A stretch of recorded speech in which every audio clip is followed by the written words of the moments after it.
Hey, hi दोस्तों, this is Mahesh. Today is 25th और this is morning bytes. ठीक है। आज मैं ज़रा प्रिपेयर्ड नहीं हूँ कि क्या बोलना है। सो अभी पोर्टल चालू किया है, थोड़ा 2 मिनट में ही देखा है। अम, तो उसके हिसाब से मैं बोलता हूँ। ठीक है। जो ऑर्डर फ्लो है वो आज ज़रा प्रॉब्लमेटिक है। लगभग 50% ऑर्डर फ्लो कम हो गया है आज। टेक्निकल ग्लिच है फ्लिपकार्ट की साइड से। जो सॉफ्टवेयर अपडेशन है वो चल रहा है, बहुत चेंजेस कर रहे हैं वो पोर्टल में। वो प्राइसिंग का जो टैब है लिस्टिंग में, जब हम इन्वेंट्री में जाते हैं तो प्राइसिंग जो रहता है वहाँ पे उन्होंने नया कॉलम ऐड, नया एक ऐड फीचर ऐड किया है, रिकमेंडेड प्राइस। वहाँ पे उन वो हमेशा ही रिकमेंड करते हैं कि कम प्राइस पे भेजो, कितना कम प्राइस पे भेजें, जैसे कि उसको सेलर को लॉस हो जाए। उनको तो यही चाहिए, ठीक है, उनको उनका कमीशन मिले। प्राइस, प्रोडक्ट की प्राइस कम करो और बेचो, ऐसा ही फ्लिपकार्ट चाहता है। लेकिन आपको वो नहीं करने का। हमेशा याद रखिए, आपको जो भी आपका जो मैनेजर बोल रहा है एफ के का, उसका कभी भी नहीं सुनना है। ठीक है। एफ के का मैनेजर जो भी बोल रहा है उसका कभी भी नहीं सुनने का। वो आपके लिए है ही नहीं, वो फ्लिपकार्ट के लिए, फ्लिपकार्ट का प्रॉफिट करने के लिए। ऐड लगाओ बोलेगा, नहीं लगाने की। प्रमोशन में पार्टिसिपेट करो, नहीं करने का। ठीक है। ये करो, फलाना करो, ढिमका करो, नहीं करने का। ठीक है। अगर ज़्यादा ही फोर्स कर रहा है तो करने का, और 2 घंटे के बाद उसको फिर से अंडू करने का। मीन्स क्या करने का? प्रमोशन में पार्टिसिपेट करने का। ठीक है। प्रमोशन में पार्टिसिपेट किया, ऑप्ट इन किया, उसको स्क्रीनशॉट भेज दिया। ठीक है। 2 घंटे के बाद 7 बजे, या फिर शाम को 6 बजे के बाद, 7 बजे के बाद, 7 बजे तक रहता है उनका। ठीक है। पुणे की जो टीम है, बैंगलोर की जो टीम है और भोपाल की जो टीम है, वो 7 बजे घर चली जाती है। उसके बाद आप बंद कर दो। ठीक है, ऑप्ट आउट कर दो। ऐसा ही करने का। उनके ऊपर उनके मैनेजर का प्रेशर रहता है कि ऑप्ट इन करवाओ, ऑप्ट इन करवाओ, ऑप्ट इन करवाओ। आपको पता है कैसा रहता है वहाँ पे। जब ऑप्ट इन करते तो तालियां बजा के सेलिब्रेशन करते, यार गंडा दिया है इस सेलर को, ऐसा रहता है। ठीक है। तो और ज़्यादा ऑप्ट इन नहीं करने का। और वो ऐसा बोलते हैं कि नहीं नहीं सर, ये एक ही दिन में निकाल, ऑप्ट आउट कर दो, आप एक दिन के लिए कर दो क्योंकि हमको नंबर्स बताने के। ठीक है। ऐसा नहीं करने का कभी, क्योंकि एक दिन के बाद कुछ याद नहीं रहता अपने को कि कल क्या हुआ था, कल ऑप्ट इन क्या किया था। इसलिए ध्यान में रखने का कि कौन से प्रमोशन में आपने ऑप्ट इन किया है, आपका सेलिंग प्राइस क्या है। ठीक है। बायर को सेलिंग प्राइस अभी छोड़ दो, फ्लिपकार्ट ने वो सेलिंग प्राइस, ये प्राइस, वो प्राइस इतना गंदा दिया है सबको, किसी को कुछ समझ में नहीं आ रहा। फ्लिपकार्ट को भी कुछ समझ में नहीं आ रहा है, ऐसा मुझे लगता है। ठीक है। जो बायर पोर्टल पे जो आपको प्राइस दिख रहा है वो हमेशा देखने की। वो बोलते हैं ना, भाव भगवान छे। तो बायर पोर्टल पे प्राइस क्या है वो आपके लिए इम्पोर्टेंट है। ठीक है। बायर पोर्टल पे हमेशा एक एक घंटे के बाद हर प्रोडक्ट का प्राइस चेक करने का, बायर पोर्टल पे जाके। ठीक है। और बायर पोर्टल पे जाने के बाद आपका प्रोडक्ट का जो मार्जिन है, और इन जनरल फ्लिपकार्ट का और अमेज़ॉन का जो है, अमेज़ॉन का 500 के नीचे अगर प्रोडक्ट है तो समझ के चलो 150 रुपीज़। ठीक है। फ्लिपकार्ट का भी लगभग सेम 160 या फिर 170 तक जाता है फ्लिपकार्ट का। ठीक है। अमेज़ॉन की पकड़ के चलो 170 रुपीज़, 170 रुपीज़। और प्रोडक्ट का प्राइस जो भी है वो निकाल दो, बाद में जो बचता है वो आपका प्रॉफिट रहता है। ठीक है। वो भी आपका प्रॉफिट नहीं रहता, आपको पता है, उसके ऊपर भी जीएसटी लगता है। सपोज़ आपने 500 रुपये में, 300 रुपये में प्रोडक्ट ले लिया। ठीक है। 300 रुपये का सेलिंग फ्लिपकार्ट प्राइस है बायर पोर्टल के ऊपर। ठीक है। 300 रुपये है। ठीक है। हमने बोल दिया है कि 100 रुपीज़ फ्लिपकार्ट ले जा रहा है। अभी छोड़ दो वो आपकी कैटेगरी कौन सी है, क्या है, लॉजिस्टिक फ़ी, ये वो फलाना टाइम का। 100 रुपये चला गया फ्लिपकार्ट को। ठीक है। 200 रुपये बचा। ठीक है। आपके प्रोडक्ट की कॉस्ट लगभग पकड़ के चलो कि 100 रुपीज़ है। ठीक है। आपने अगर 80 रुपीज़ में बाई किया है, या फिर 75, लगभग समझ के चलो 75 रुपीज़ में ऐड किया है, जीएसटी स्लैब के हिसाब से 12%, 5%, 18% के हिसाब से फिर वो 85 तक चला जाता है। फिर आपकी पैकेजिंग कॉस्ट आती है, फिर आपके यहाँ पे वेयर हाउस कॉस्ट आती है, फिक्स्ड कॉस्ट आती है, लाइट बिल रहता है, एम्प्लॉयज़ की सैलरी रहती है, बहुत सारी चीज़ें रहती है, वो 100 तक चला जाता है, कभी भी कम नहीं पकड़ने का। Always calculate the worst case scenario, not the good case scenario. Worst case में कितना आपका एक्सपेंस जाता है एक प्रोडक्ट के ऊपर, 100 रुपीज़, तो 200 रुपये चले गए, फ्लिपकार्ट 100 रुपीज़ लेके गए, आपका प्रोडक्ट की कॉस्ट 100 रुपीज़ लेके गए, फिर आपको बचता है 100 रुपीज़। ठीक है, अभी 100 रुपीज़ आपका प्रॉफिट नहीं है। ठीक है, 100 रुपीज़ से जीएसटी बैठेगा आपको। 100 रुपीज़ के ऊपर कितना जीएसटी बैठेगा आपके स्लैब, आपका प्रोडक्ट के कैटेगरी के हिसाब से। ठीक है, 12%, 18%। हम वर्स्ट केस सिनेरियो ज़्यादा 24-26 वाला नहीं, 26 वाला नहीं लेते, अपन 18 वाला ही लेते। ठीक है, 18%। ठीक है, कितना बचा? 82 रुपीज़ आपको। अभी वो भी आपका 82 रुपीज़ नहीं है।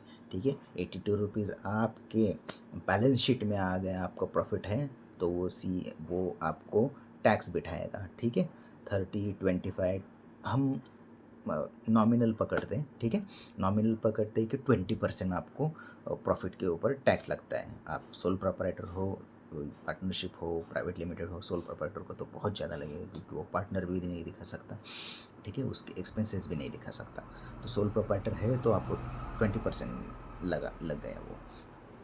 ठीक है, प्रॉफिट के ऊपर टैक्स, तो 82 का 20% कितना हो गया? 16 रुपये तो चले गए। ठीक है, अभी कितना हुआ?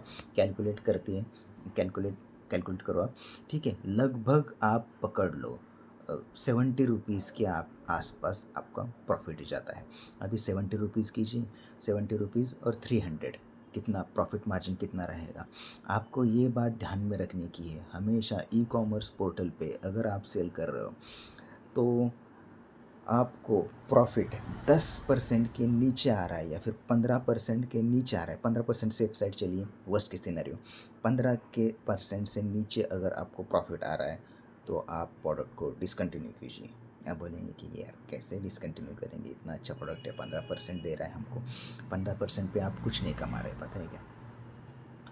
समझिए आप बात को, कि आप 6 महीने, 1 साल एक प्रोडक्ट को ला रहे हो। सपोज़ 300 रुपये में प्रोडक्ट लाया है और 1 साल के बाद बिक रहा है, और 1 साल के बाद 6 महीने में ही बिक गया वो, लेकिन आपके करंट अकाउंट में पैसा आ गया, आप निकाल नहीं सकते उसको आपके एक्सपेंसेस के लिए, क्योंकि बहुत सारी टेक्निकलिटी रहती है, हम उसके ऊपर बाद में जाते हैं। ठीक है, 1 साल के बाद किसी प्रोडक्ट के ऊपर 100 रुपये के ऊपर आपको 15 रुपये प्रॉफिट हो रहा है। ठीक है, अरे एफडी आपको लॉन्ग टर्म के लिए इन्वेस्ट करोगे तो 7-8% देगा। ठीक है, विदाउट रिस्क, कुछ काम नहीं करने का, घर बैठो, खाली 100 रुपये इन्वेस्ट करो, 7 रुपये देगा, आप 15 रुपये कमा रहे हो। स्टॉक मार्केट में डालोगे, किसी यूलिप प्लान में डालोगे, कहीं पे डालोगे तो भी आपको 12-14% मिलेगा। कुछ म्यूचुअल फंड में डालोगे तो उससे ज़्यादा मिलता है, 20% मिलता है, 18% मिलता है, 15% मिलता है। Worst case scenario mutual fund, चलो 15। ठीक है, और यहाँ पे आप 15% के मार्जिन पे कम प्रोडक्ट कर बेच रहे हो। सो आप समझ के चलो कि आपको नहीं बेचने का है, 15% के नीचे बेचने का ही नहीं, अबाउट 25 होगा तो ही प्रोडक्ट को भेजने का है। ठीक है, अगर 25 नहीं है तो नहीं भाई, ये प्रोडक्ट नहीं करने का, नहीं जमता मेरे से, सदर बदर से प्रोडक्ट ला के नहीं बेच सकते आप, क्योंकि वहाँ पे स्टॉकिस्ट रहता है, फिर होलसेलर रहता है, फिर बाद में रिटेलर के पास जाता है। आप बोलेंगे कि नहीं नहीं नहीं, सदर बाज़ार में होलसेलर रहते हैं, कमाओ यार, बच्चे जैसी बातें मत करो। ठीक है, वो रिटेलर है। ठीक है, होलसेलर रहेंगे यार, थोड़े बहुत पैक लाए तो होलसेलर नहीं बनते। ठीक है, तो कुछ आपको बचेगा नहीं उसमें। डायरेक्टली अगर चाहते हो कोई प्रोडक्ट में सच्ची में मार्जिन लगना, तो मैन्युफैक्चरर से डायरेक्टली कांटेक्ट करो। कैसे मैन्युफैक्चरर से कांटेक्ट करोगे? इंडिया मार्ट पे जाओ, डायरेक्टली मैन्युफैक्चरर, वहाँ पे ट्रेडर्स रहते हैं, उनको कभी कांटेक्ट नहीं करने का, मैन्युफैक्चरर को कांटेक्ट करने का। मैन्युफैक्चरर एक बार आपको समझ में आ गए तो उसकी वेबसाइट पे जाओ, उसको कॉल करो, ईमेल करो, और डायरेक्टली नेगोशिएट करो कि आपको ये प्रोडक्ट लेने का है और कितने में दोगे। ठीक है, 10-12 प्रोडक्ट वो कभी नहीं देंगे, वो 2-3 हज़ार मांगे, 2-3 हज़ार प्रोडक्ट्स आपको लेने पड़ेंगे। सो बेट्स ऑन दैट कि आपको कैसा नेगोशिएट करना है या फिर क्या है। ठीक है, अरे यार हम कहाँ पे थे और कहाँ पे आ गए? फ्लिपकार्ट का हमको क्या था, फ्लिपकार्ट का हम आज का चेंजेस क्या है? हाँ, यस यस, फ्लिपकार्ट ने आज वो रेट कार्ड में आज रेट कार्ड का तो चेंज पहले ही कर दिया है, लेकिन टेक्निकल ग्लिच आ गया फिर से। हमेशा जो ग्लिच आता है फ्लिपकार्ट का, आज कोट अपडेट नहीं हो रहा है।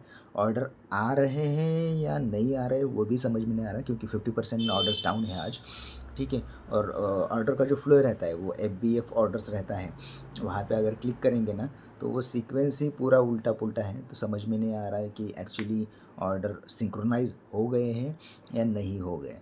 फ्लिपकार्ट का जो प्राइसिंग टैग है वहाँ पे भी पहले कैसा था, लोकल, जोनल और नेशनल, इनकी अलग अलग शिपिंग फ़ीस थी और सब कुछ अलग अलग था।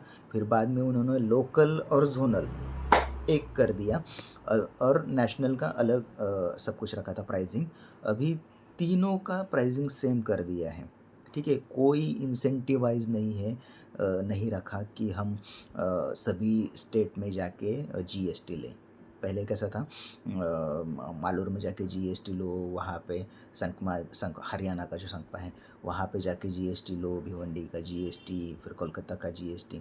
वो इंटेंसिवाइज होता था क्योंकि हमको शिपिंग फ़ीस कम लगती थी, बाकी की सभी फ़ीस जो कम लगती थी, 25 रुपीज़ हर प्रोडक्ट के पीछे बचता था। बहुत ही अच्छा था वो। GST लो, इसमें खर्चा कितना आता है GST लेने में, एक GST लेने में कितना आएगा, 16-17 हज़ार रुपये खर्चा आता है, ठीक है। उसका कोई प्रॉब्लम नहीं था, वो तो ऐसे ही निकल जाएगा जुम्मा जुम्मा, ठीक है। लेकिन अभी वो इंसेंटिवाइज भी नहीं हो रहा कि वहाँ पे GST लो, प्राइस कम है, बायर को हमारा प्रॉफिट अच्छा जाएगा। और नेशन वाइज तो बायर प्रोडक्ट सेम ही रहेगी, हमारा प्रोडक्ट ज़्यादा बढ़ेगा। लेकिन फ्लिपकार्ट ने वो निकाल दिया कि नहीं निकाल दिया वो भी समझ में नहीं आ रहा। वहाँ पे जो टैब था वो जो वही अभी निकल गया है, वहाँ पे कुछ नहीं है। तो और जो मैनेजर्स लोग हैं फ्लिपकार्ट के, उनको भी कुछ पता नहीं है ये क्या चल रहा है, ठीक है। आप ये बात ध्यान में रखिए, कुछ भी आपको फ्लिपकार्ट का मैनेजर बोले कि नहीं नहीं ये आपकी जो आपको जो सेटलमेंट दिख रहा है वहाँ पे फ्लिपकार्ट पे वही आपको आएगा, इर्रिस्पेक्टिव ऑफ द फ्लिपकार्ट के बायर को जितनी प्राइस दिख रही है वो आप छोड़ दो, वो मत देखो। आपका जो सेटलमेंट है ना वहाँ पे दिख रहा है वो आपको आएगा ही आएगा। ऐसा कभी भी नहीं होता। फ्लिपकार्ट बहुत ही चालू प्लेटफॉर्म है। तो वो फ्लिपकार्ट जो सेटलमेंट जो है, सेटलमेंट बहुत ही प्रॉब्लमेटिक करता है। जैसे अमेज़ॉन का है, अमेज़ॉन का ऐसे आंखें बंद करो और आंखें बंद करने का, कुछ चेक नहीं करने का, जो प्राइस सेट होता है वहाँ पे वही आपको सेटलमेंट में आता है, कुछ देखने की भी ज़रूरत नहीं रहती। लेकिन फ्लिपकार्ट का ऐसा नहीं है, बहुत सारे प्रमोशन लगाते हैं वो लोग, मीन्स अपने साइड से ही प्रमोशन लगाते हैं। फ्लिपकार्ट का ऐसा बहुत है कि अपने साइड से प्रमोशन लगाते हैं, सेलर को पूछते भी नहीं है, ठीक है। बहुत सारे प्रॉब्लम रहते हैं, स्पॉन्सर्ड्स रहते हैं वो, ठीक है। वहाँ पे लिखते हैं वो कि this will not affect your bank settlement, but बहुत प्रॉब्लम होता है बहुत। आपका जो प्रॉफिट मार्जिन है वो 30% पे सेट करके रखेंगे आप, और जब आपको सेटलमेंट आएगा बैंक सेटलमेंट में, तब आप देखेंगे यार प्रॉफिट की तो ताताथैया हो गए, 10% पे आ गए हम प्रॉफिट पे। तो ऐसा नहीं करने का, हमेशा हर घंटे लिस्टिंग के ऊपर ऐसे आग लगा के बैठने का।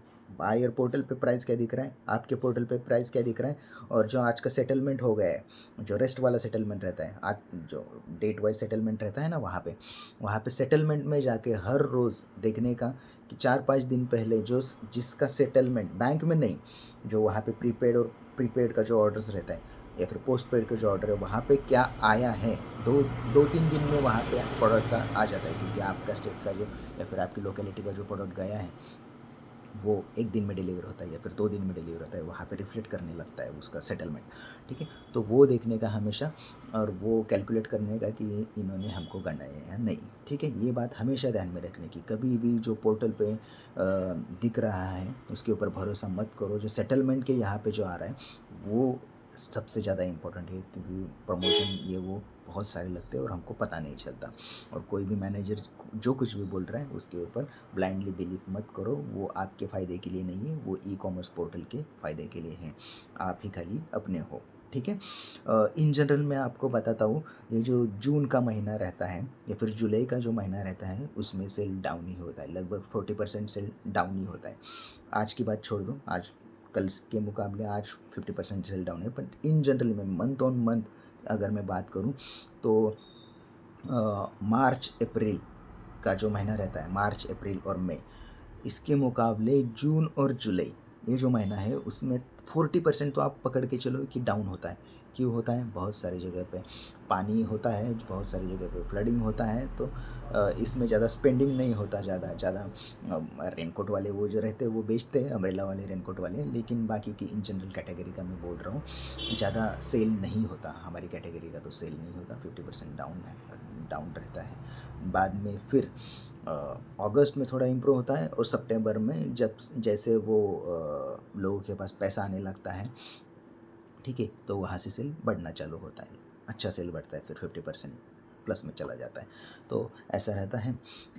ठीक है, ऐसी चीज़ों के बारे में अगर आपको जानना हो जो एक्चुअली कैसे काम करती है, अगर आपको कोई प्रॉब्लम हो आपके ई कॉमर्स पोर्टल पे, आपके बिजनेस में कोई प्रॉब्लम हो, सोर्सिंग में कोई प्रॉब्लम हो, प्रॉफिट कैलकुलेशन में कोई प्रॉब्लम हो, या फिर प्रोडक्ट सिलेक्शन में कोई प्रॉब्लम हो, like product ideation, product conceptualisation, product prototype, product sourcing, ठीक है, ऐसे में कोई प्रॉब्लम हो तो आप मुझे पूछ सकते हैं, आप कमेंट कीजिए, ठीक है, मैं रीड करूँगा, और अगले वीडियो में या फिर शाम के वीडियो में या फिर कल के वीडियो में मैं वो ज़रूर लूँगा, आपकी क्वेरी सॉल्व करूँगा, आपका प्रॉब्लम जो भी होगा वो I will try to put my opinion और माई रिसर्च ऑन इट, ठीक है।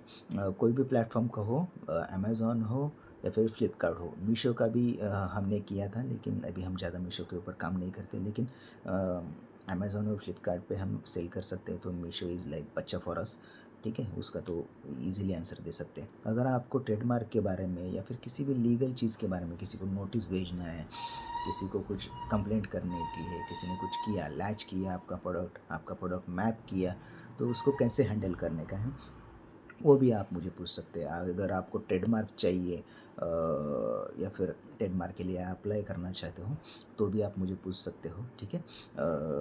मैं नहीं करता, मेरे दोस्त लोग करते हैं, वो बहुत ही टैलेंटेड लोग हैं, ठीक है। ऐसे ही कोई कंसल्टेंसी नहीं है 500 रुपये में करा देने वाली है, वो 2-3 हज़ार रुपये लेंगे, लेकिन दो आर टैलेंटेड पीपल, ठीक है। तो आप कुछ भी पूछ सकते हो related to finance, related to ideation, related to scaling up, related to organization, ठीक है। मैं मेरी साइड से उसका आंसर देने की मैं कोशिश करूँगा, ठीक है। अमेज़ॉन का आज कोई ग्लिच नहीं है, कोई प्रॉब्लम नहीं है। लेट्स सी कि अमेज़ॉन का ऑर्डर बराबर है, आज अमेज़ॉन का कोई प्रॉब्लम नहीं है, ठीक है। कल जो मैंने बोला था कि हमारी एक लिस्टिंग का क्वालिटी बैड हो गया है फ्लिपकार्ट पे, तो आज हम नई लिस्टिंग क्रिएट करेंगे उसकी, होप्स हो कि 1-2 दिन में वो बायर पोर्टल पे आ जाए, फिर हम उसका ऑप्टिमाइजेशन करेंगे, ठीक है। ऑप्टिमाइजेशन कैसे करेंगे, क्या करेंगे, वो मैं आपको अगले 2-3 दिनों के जो वीडियो रहेंगे उसमें मैं बताऊँगा आपको, ठीक है। So stay connected. आपको कोई प्रॉब्लम है, आपको कोई क्वेरी है तो मुझे लिखिए, मैं ज़रूर सॉल्व करने की कोशिश करूँगा। और इस चैनल को लाइक कीजिए, शेयर कीजिए, सब्सक्राइब कीजिए, so that I will get motivated to do such kind of videos. तो मुझे भी अच्छा लगेगा, कि मुझे भी समझ में आएगा कि जो व्यूअर्स हैं उनको किस फॉर्मेट में और या फिर किस टॉपिक के ऊपर वीडियो चाहिए, सो that I can make it. Okay, ठीक है, थैंक यू।